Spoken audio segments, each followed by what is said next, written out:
From Recorded Future News and PRX, this is Click Here.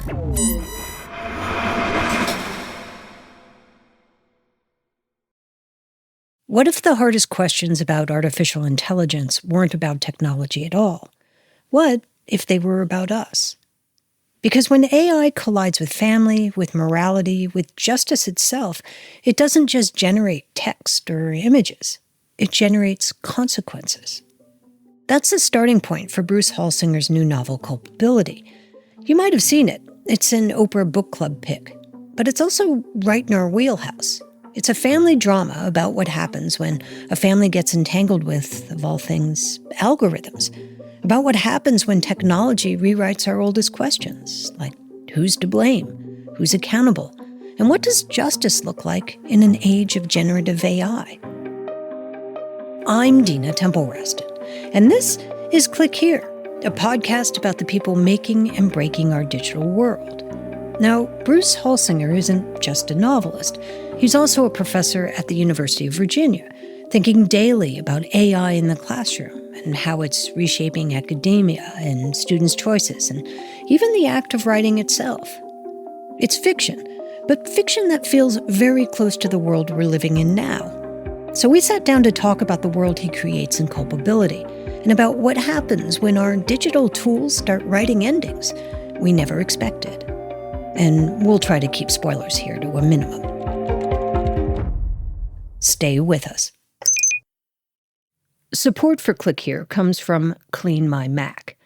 If you're like me, your cloud drives are packed with files you don't actually need. Sync duplicates, old backups, random junk just gobbling up storage. Clean My Mac takes care of that with a new cloud cleanup feature. It connects to your accounts on iCloud, OneDrive, and Google Drive and scans to find large space wasters, both in cloud storage and on your device. And while my Mac health is apparently excellent, Clean My Mac found 8 gigabytes of junk on my computer and tons of duplicate downloads, and it removed a bunch of leftover applications I never use. Who knew? And this happens locally on my Mac, so my data stays safe. Clean My Mac has a whole suite of other features, too, including their Moonlight anti-malware engine.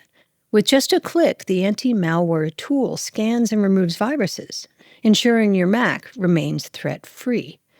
Not everything deserves eternal storage, so why pay for it? Get tidy today with Clean My Mac. Try it free for 7 days and use the promo code CLICK to save an additional 20% on your purchase at cleanmymac.com. From Recorded Future News, this is Click Here.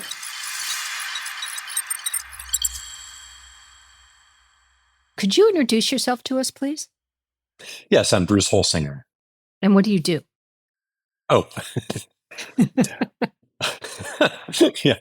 I'm Bruce Holsinger. This is a great start. Yeah, this is wonderful. I'm Bruce Holsinger. I'm a fiction writer, an author, and I'm an academic teaching in the English department at the University of Virginia. So for people who haven't picked up your book, Culpability, yet, what are you trying to do? It's a novel. Is it a warning, a mirror? What do you think? Yeah, it's a great question. I mean, I don't think of novels as op-eds, but I do want people to come away from Culpability with a desire to slow down a bit as we immerse ourselves into these new technologies, into the world of artificial intelligence. I guess the novel is kind of a cautionary note. But I also want people to come away having read a great story, a suspenseful family drama. Can you tell us just enough without giving anything away about the story? Yeah, we begin in a minivan. A family of 5 is driving to a lacrosse tournament on the eastern shore of Delaware. The son, Charlie, the older son, he's in the driver's seat. The dad, Noah, is in the passenger seat next to him, typing a legal memo on his computer. This is from the audiobook.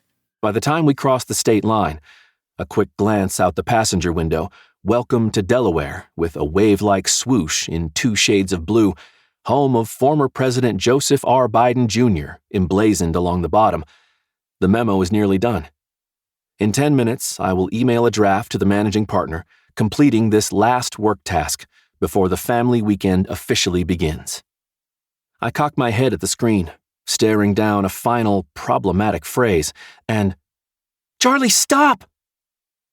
Alice, screaming from behind me. Charlie's left hand clutches the wheel, jerks. An alarm blares from the dashboard. Now, the opening twist is that Charlie is not actually driving. He's sitting in the driver's seat, but the van is in self-driving mode. So the rest of the novel is trying to think about who was responsible for this accident and why. And it's really exploring questions of agency, of accountability, of autonomy, and the title word, culpability, in the framework of this family trying to get over this pretty horrible accident, in which all of them really feel implicated. So typically, since you're a medievalist, you're usually talking about plagues and parchment and penitence. Why did you end up deciding that you wanted to write something about generative AI and the complexities of blame? Yeah, so I started writing fiction many years ago. Didn't publish my first book, I think, until 2014. But I'd all along been reading about the history of technology, the history of parchment and the printing press. And I've always been interested in the relationship between human culture and technology. One of my novels, The Invention of Fire, dealt with the coming of the first gunpowder weapons in Western Europe. My last novel was about climate change and climate displacement. So I was really thinking about the role of technology and news and information and meteorology and so on. In this novel, I suppose, it didn't really start out as a novel about artificial intelligence. It started out just thinking about an accident, thinking about responsibility. And then as I was writing it and thinking, how do all these family members feel responsible? How do they feel guilty? I started thinking about, okay, what if Charlie isn't even driving this thing? What if it's an autonomous mode? But I wasn't thinking about artificial intelligence. And I finished a first draft right before ChatGPT came onto the scene, kind of towards the end of 2022. And as I was revising, I was realizing, oh my God, right, this is a novel about AI, or it's at least about how AI is seeping into our lives in all these different ways, with chatbots, with autonomous vehicles, with drones, smart homes, let alone the kind of large language models that are taking over so much of how writing is produced in technological contexts. So before writing this book, what kind of relationship did you have with AI? Slim to none, I think. Now that I've learned a lot more about AI, I realize, okay, every time I would go on, an insurance company website to find out if my premium had been paid and talk to the bot, that was artificial intelligence. In some ways, those were early examples of large language models. One of the reasons I thought of a car in autonomous mode is has some of those safety features now on almost any car have something to do with machine learning. You put your car in cruise control and it stays a certain number of car lengths back from the car in front of it.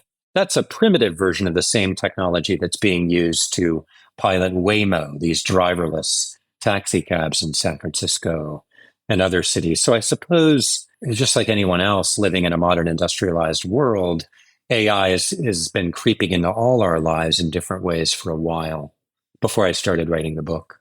And had you taken an autonomous car for a drive or walked into one of those autonomous taxis?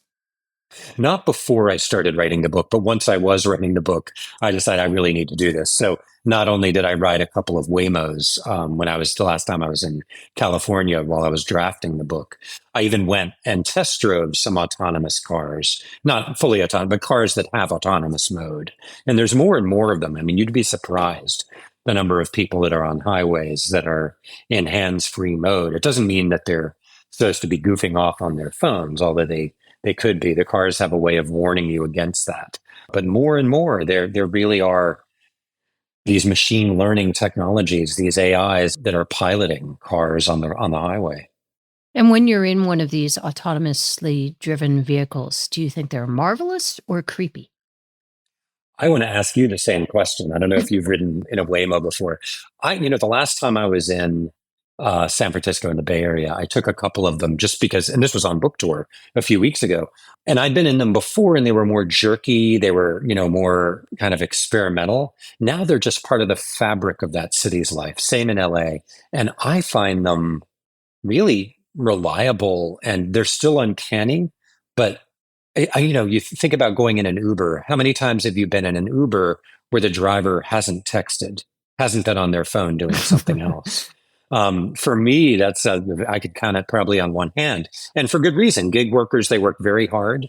Their job is to get their next ride, whereas the overriding mission of a Waymo is to get you to your destination safely and ensure the safety of everyone around you. So they are built primarily for safety. And I find that comforting. And I have mixed feelings about it, but I do feel like it's the wave of the future. I've never ridden in one, but what I've heard is that the Waymo actually drives like a 16-year-old. You know how they are cautious at every corner and scared they're going to hit something? Is that you? I will say, I think that was true 2 years ago. Huh. I don't think it's true now. I think they're doing a little more offensive driving in a safe way. Because it's not safe to be completely defensive when you're driving. So I think they're getting better. Got it. And which is the point. That's the point of machine learning, right? Right. Well, yeah. Theoretically, they just get smarter, not dumber. Yeah. Yeah, exactly. So it's easy to see AI as this whole new era in human existence. But in some of your other books, you've talked about other technologies that change the world, right? Like gunpowder. And you kind of run into the humanity of it all. So I'm curious, do you see through lines between issues people wrestled with in medieval times and the age of artificial intelligence? I do. And I suppose the big one for me would be the printing press, which comes about right at the heart of the late Middle Ages in the late 15th century. And it's very much about the speed of the dissemination of ideas. And that's one of its primary revolutionary capacities.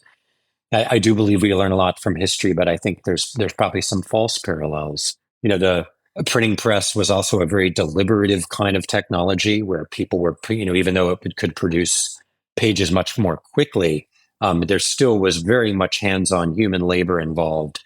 And there is in AI technologies too, but it's just fundamentally different. I'm no expert in AI, even having written this novel, but to me, those parallels can be also, maybe less informative than they might seem. What do you think medieval people would make of AI? Great question. I think as with any modern technology, there would be this kind of astonishment. Certainly in the medieval Christian context, there's all kinds of miracles associated with those kinds of technologies, kind of a miraculous writing machine. But, I like the idea of, of right. introducing ChatGPT to a 9th century monastery. Let's see what happens. I was just going to say. That's my next novel. But I also wonder too, on the other side, for modern society, there aren't that many technologies that we find so awe-striking or so magical in a way. And it feels to me like AI is the first technology in a really long time that we've had where we're kind of aghast by what it might be able to do. Oh, that's a great way of putting it. And I think people in my world, in the humanities world, can be very cynical. And I think it can be good when the new technology comes in like this to give way to the awe. And one of the things I think I was trying to do in Culpability, I see AI as a new kind of speciation. It feels like the Cambrian explosion in the way that Stephen Jay Gould once wrote about it, that we have all these new species emerging around us. And I think that the extraordinary feeling of being in a Waymo or having ChatGPT answer a prompt in extraordinary detail. Yes, we can be cynical about it. We can talk about, ravenous big tech. We can talk about the environmental devastation that so many of these models are creating. But I do think that the reason that they're successful is because of that wonder that they can inspire. And this is something new and different. Wonder is not necessarily positive, right? It can be a dark kind of wonder at the same time. When we come back, Bruce Holsinger shows us why the bots in his novel aren't necessarily the villains, and how culpability may not rest where we expect. Because this is a story about AI, sure, but more than that, it's a story about us, about the bargains we strike with technology and what we're willing to surrender in return. Stay with us.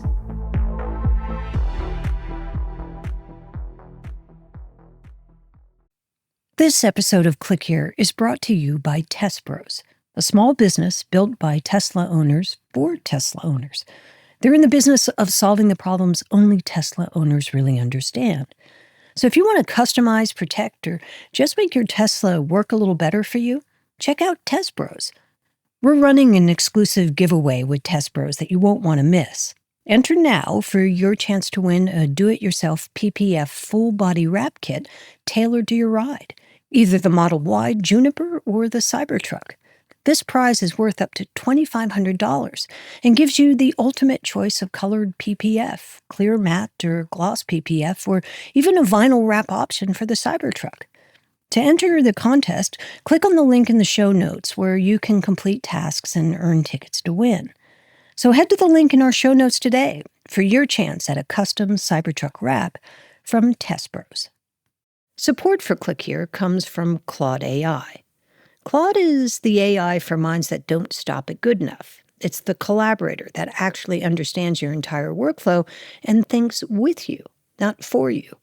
Whether you're debugging code at midnight or strategizing for your next business move, Claude extends your thinking to tackle the problems that matter. Who needs a regular search when you can have a conversation with Claude about what you're looking for? And, unlike some of the other AI helpers I've used, Claude doesn't retain information from previous conversations, so it's private. Ready to tackle bigger problems? Sign up for Claude today and get 50% off Claude Pro when you use my link, claude.ai/clickhere. That's claude.ai/clickhere right now for 50% off your first 3 months of Claude Pro. And that includes access to all the features mentioned in today's episode. claude.ai/clickhere. There's a lot going on right now. Mounting economic inequality, threats to democracy, environmental disaster, the sour stench of chaos in the air. I'm Brooke Gladstone, host of WNYC's On the Media. Want to understand the reasons and the meanings of the narratives that led us here, and maybe how to head them off at the pass? That's On the Media's specialty. Take a listen wherever you get your podcasts.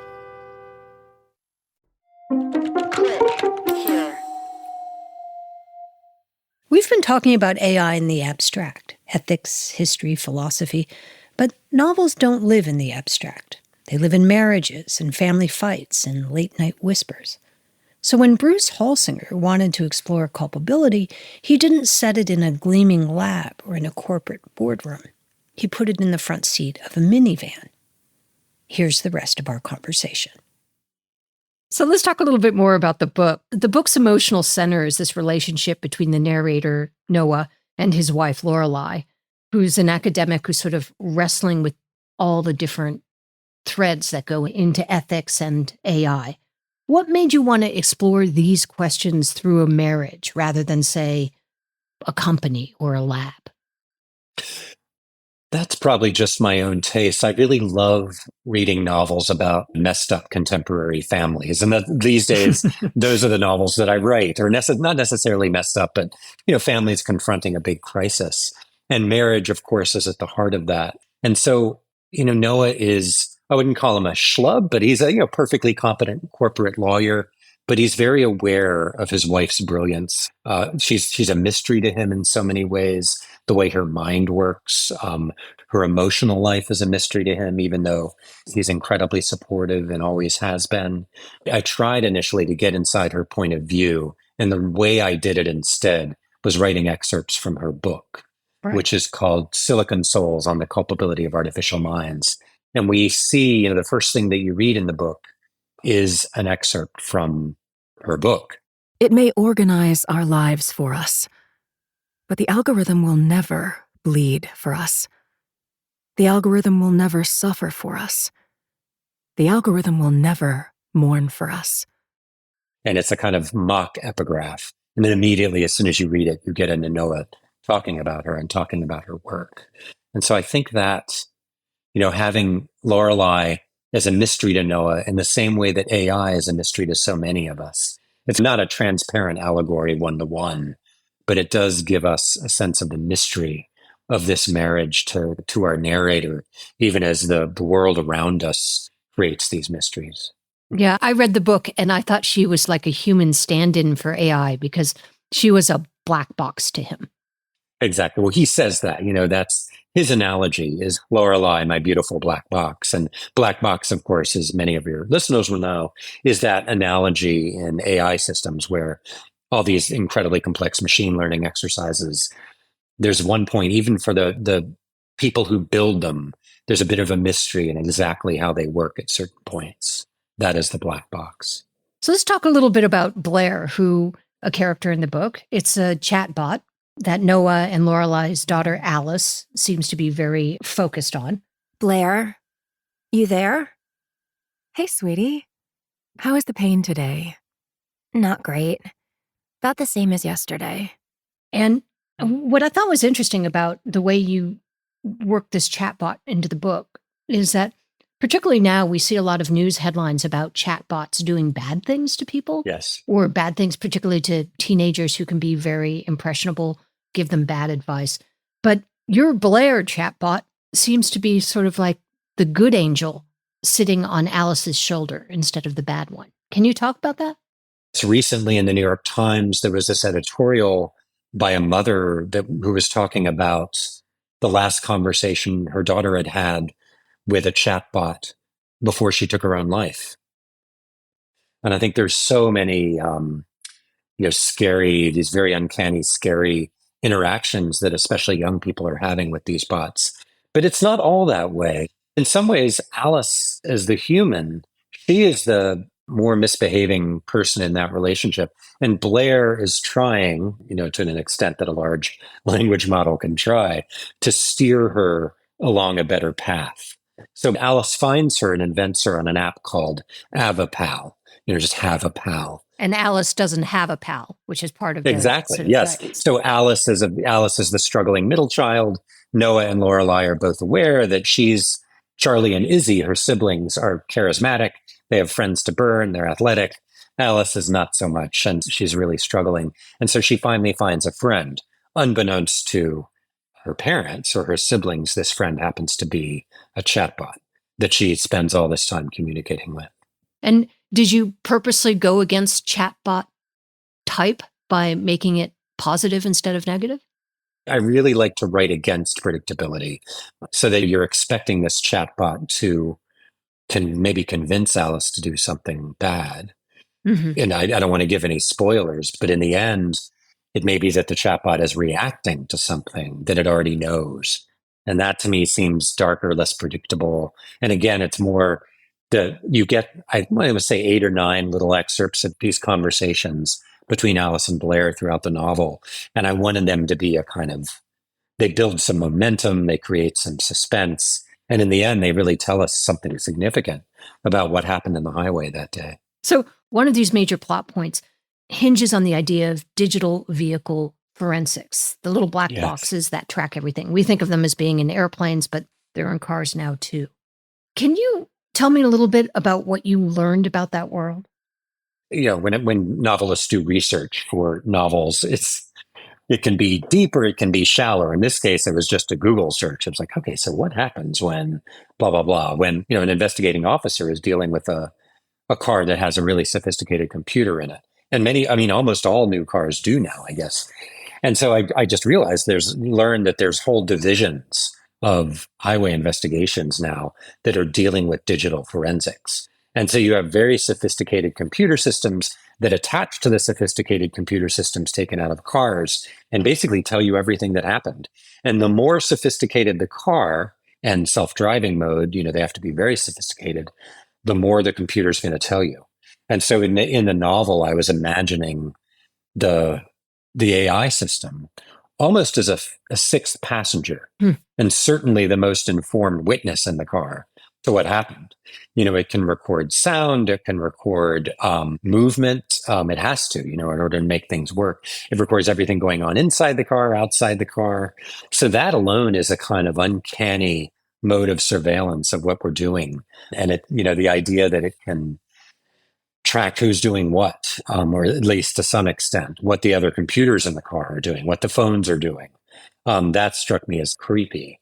And the fact that one of the things that Noah is worried about is Charlie's culpability, not just Charlie's responsibility, but his legal culpability and how he, how he may be responsible for what happened in the car. Because the last second he jerks the wheel. We know this from the beginning. And he's 17. Is he legally vulnerable? So Noah's very worried about that. And so when the DVF system comes in, he is really concerned about what it's going to say and whether it's more reliable than anyone else in the car, especially him, since he was the responsible adult that day. Right, sitting in the front seat. And Yeah. And DVF is a digital vehicle forensics coming back. Is that what you're talking about? The three initials? Yes, exactly. Exactly. Yes. So do you think all the surveillance, the sensors in our cars, phones, in our houses changes us in some way? Or does it just reveal what was always there? Probably a little bit of both. I mean, I do think there's so much surveillance that we all give into every time we log onto our computers, But I do find these surveillance systems, creepy. I worry about, what they're doing to our relationships to each other, our interactions with each other, our online lives. I worry a lot about that. So one of the interesting thoughts that occurred to me when I was reading the book is whether or not we can really outsource guilt to machines. And this is clearly a theme you're dealing with. Can you talk a little bit about that? There's this medieval theological concept called happy guilt, felix culpa. And the idea is that the fall in the Garden of Eden, the fall of Adam and Eve, the loss of paradise, is a kind of happy guilt. Because in Christian theology, without the fall, there wouldn't have been Jesus Christ, right? So guilt is something that we should embrace. And it's something that is, we should be happy that we are fallen human beings and that Adam and Eve fell from grace in the Garden of Eden because it saved us at the end. So that's a very common Christian narrative in the Middle Ages. And I think even now, and so, translating that to this book, I think that there's, and maybe this is a kind of subtext of Lorelai's philosophy. I mean, and again, I'm not a philosopher. I'm not an expert in this, but in writing her book, I read so much of the work in that field and started to think about, the machines as not as our allies, but in some ways as our co-conspirators. Can they share our guilt if we're the ones who built them? What does it mean to assign guilt or responsibility or culpability to a machine? And so Lorelai has all these scenarios going in her work, like the famous trolley problem, right? Where you're standing at an intersection of the crossing of a trolley track. If you do nothing, the trolley will, move ahead and go over into the left-hand track and kill 5 people who are tied to the track. If you pull a lever, the trolley will go right instead, and it will only kill 1 person. What do you do? Now, that's a very simple but very complex philosophical dilemma, but it's one that people who design these systems have to think about. So your book had already come out, and then a jury finds that Tesla was partially responsible for a fatal crash that involved one of its self-driving cars. A Tesla owner was driving with the car's autopilot engaged when the Tesla accelerated through an intersection, hitting a parked car and its owners standing nearby. One of those owners died. Where were you when that headline came out? I'm sure I was on book tour. I knew about the case already, and I'd investigated it. I read up on it, so I would know. And there were a couple other cases like that too. And I wonder, at one point, Lorelai, this is towards the end of the book, she can go into preachy mode sometimes. And she's saying, okay, so if a self-driving car veers and kills 5 people, that's going to be national news. But if a tractor trailer kind of driven by some tired driver veers over the center line and kills the same family, it's going to be local news. We'll read about it maybe for one day. Why is one so remarkable and the other so unremarkable? Because, so many tens of thousands of people die on our highways every year. So why is it that, it's autonomous vehicles where the lawsuits are so visible and so huge? It's a really good question. And it's one that I don't have an answer. I have no idea. Shoot. It's just one of those problems that society is going to have to grapple with. When we come back, Bruce and I delve into the moral burdens of AI and whether he feels optimistic about our future with the machines. More with Bruce Holsinger in just a moment. Stay with us.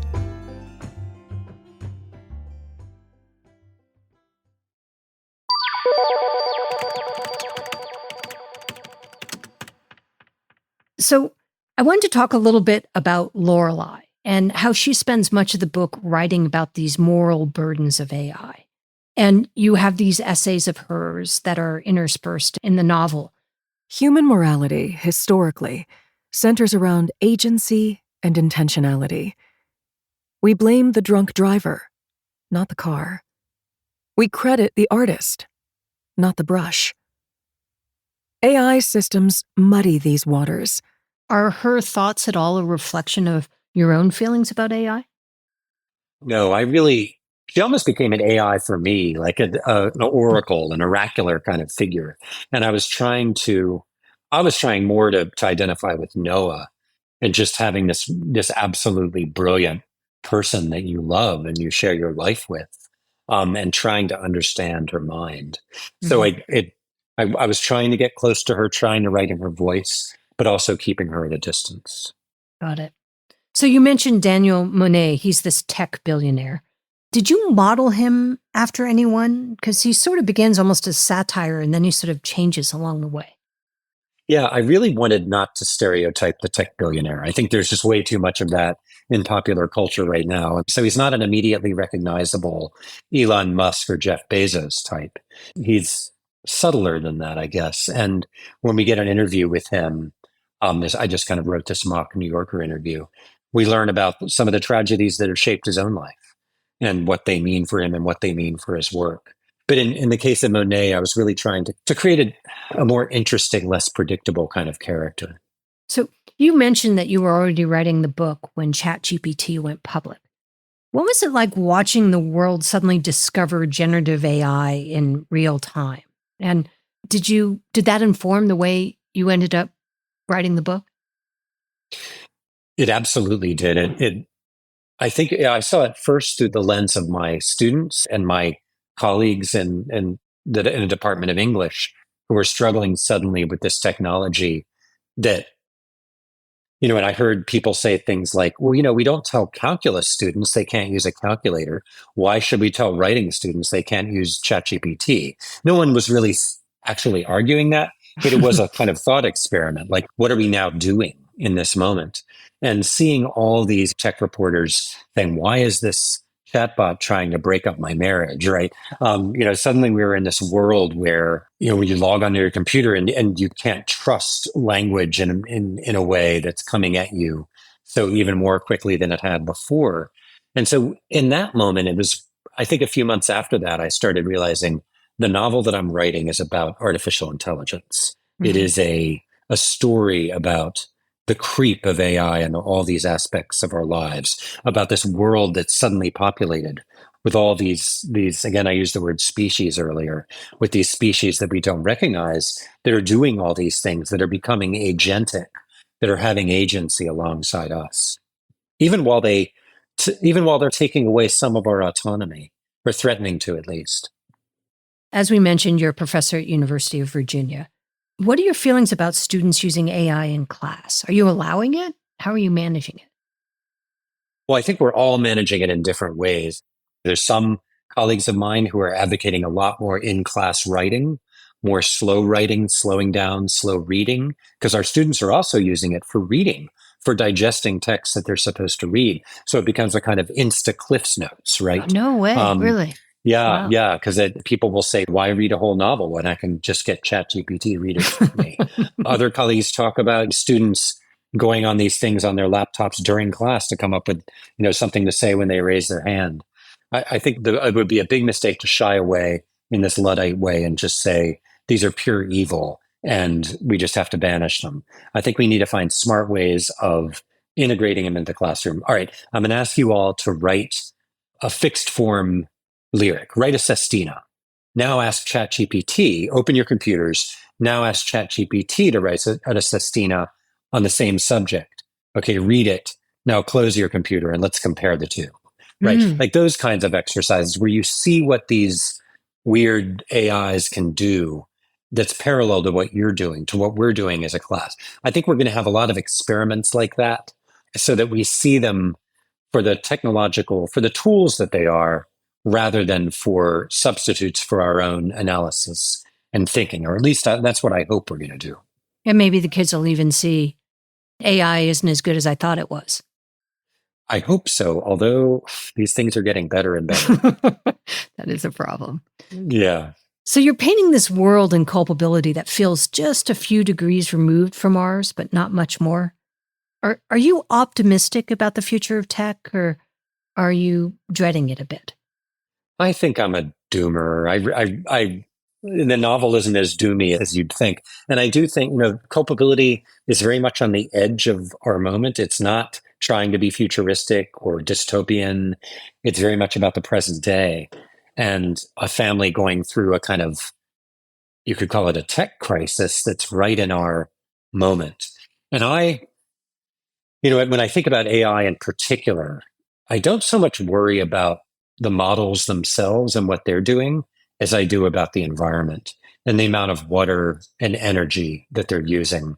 I am very much of the school of, the heat will get us first. And AI is just now becoming part of that. It's just exacerbating the crisis that was already there.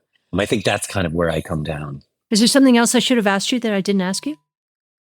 I don't think so. The conversation was incredibly thorough.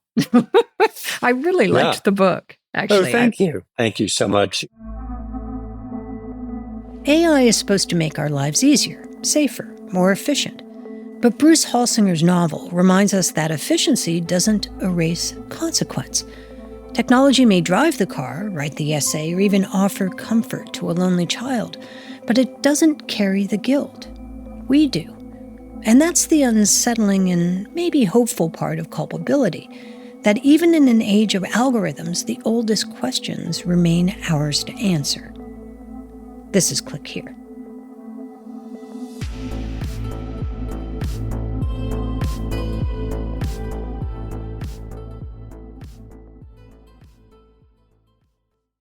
If you're looking for a daily guide to cybersecurity news and policy, sign up for the Cyber Daily from Recorded Future News. It serves up the day's most interesting and important cyber stories from our sister publication, The Record, and then aggregates all of the big cyber stories you might have missed from news outlets around the world. Just go to therecord.media and click on Cyber Daily to get all you need to know about the world of cybersecurity right in your inbox. Here are some of the top cyber and intelligence stories from the past week. It's Tuesday, September 30th. The cost of entry for America's tech workforce just got $100,000 steeper. The president signed an executive action enforcing a one-time fee of $100,000 for H-1B visas. Until last week, an H-1B visa cost about $10,000. Pricey, but manageable. Now, it's 10 times that. But the math works out differently depending on who you are. Amazon and Google can pay the premium without breaking much of a sweat. But small startups and university labs, not so much. Critics warn that the result could be fewer foreign workers here at home and more U.S. companies forced to go overseas. And the biggest fear? That in the race for innovation, America just hobbled itself. And we're following some breaking news. The FTC says Amazon has agreed to pay an historic multi-billion-dollar lawsuit for tricking people into... Amazon will pay $2.5 billion, that's right, billion with a B, to settle claims it tricked customers into signing up for Prime and then made quitting it next to impossible. $1 billion will go to pay penalties, and the other $1.5 billion back to customers. If you were caught in the Prime I want to cancel maze, the FTC says you might see about $51. It's the agency's largest penalty of its kind. And Amazon's defense, that it did nothing wrong, remains intact. Still, they agreed to cut the check because, as the company put it, they'd rather move forward. I had a very good talk with President Xi, and we talked about TikTok. That was Donald Trump explaining his sudden change of heart on TikTok. In his first term, he tried to ban it, Now he's trying to broker its survival, crediting the app with helping him win over young voters in 2024. Under the new plan, which has not yet been finalized, Oracle, Silver Lake, Rupert Murdoch, and a host of other U.S. investors will control American user data, the content, and apparently TikTok's algorithm. ByteDance, the app's Beijing-based parent company, will keep a 20% stake in the company and maintain its U.S. operations. According to NBC News, the algorithm will be retrained, and American data will be stored here under constant monitoring. So TikTok gets to live on, they just have a new landlord. And finally, Wall Street meet Shiba Inu. People signaled their liking of the joke by buying Dogecoin. It's like this nihilistic gambling game. Remember Dogecoin, the cryptocurrency that began as a joke? It now has its own exchange-traded fund, meaning you can buy it from your brokerage account as easily as you might buy Apple stock.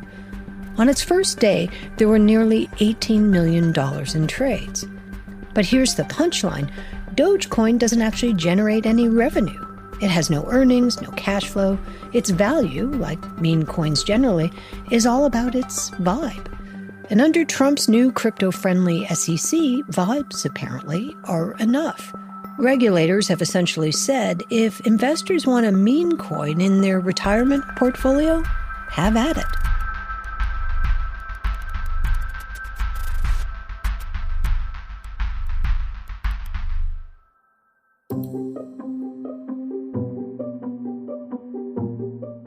Click Here is Dina Temple-Raston, Sean Powers, Megan Dietrich, Zach Hirsch, and me, Erica Gaida.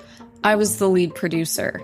The episode was edited by Karen Duffin, fact-checked by Darren Ankrum, and contains original music by Ben Livingston with some other music from Blue Dot Sessions. Our staff writer is Lucas Riley, and our illustrator is Megan Goff. Jesse Neiswanger and Jake Cook do our sound design and engineering. Click Here is a production of Recorded Future News and PRX. Join us Friday as we continue our conversation about AI and ethics with NYU's Gary Marcus. You have the reality that human beings tend to tune out after a while. And so they will tend, unfortunately, to give too much trust in the machines. That's Friday on Click Here. We'll see you then.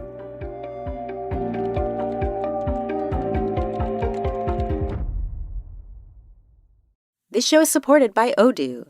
When you buy business software from lots of vendors, the costs add up and it gets complicated and confusing. Odoo solves this. It's a single company that sells a suite of enterprise apps that handles everything from accounting to inventory to sales. Odoo is all connected on a single platform in a simple and affordable way. You can save money without missing out on the features you need.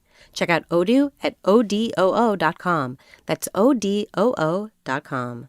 If you're looking for a daily guide to cybersecurity news and policy, sign up for the Cyber Daily from Recorded Future News. It serves up the day's most interesting and important cyber stories from our sister publication, The Record, and then aggregates all of the big cyber stories you might have missed from news outlets around the world. Just go to therecord.media and click on Cyber Daily to get all you need to know about the world of cybersecurity right in your inbox.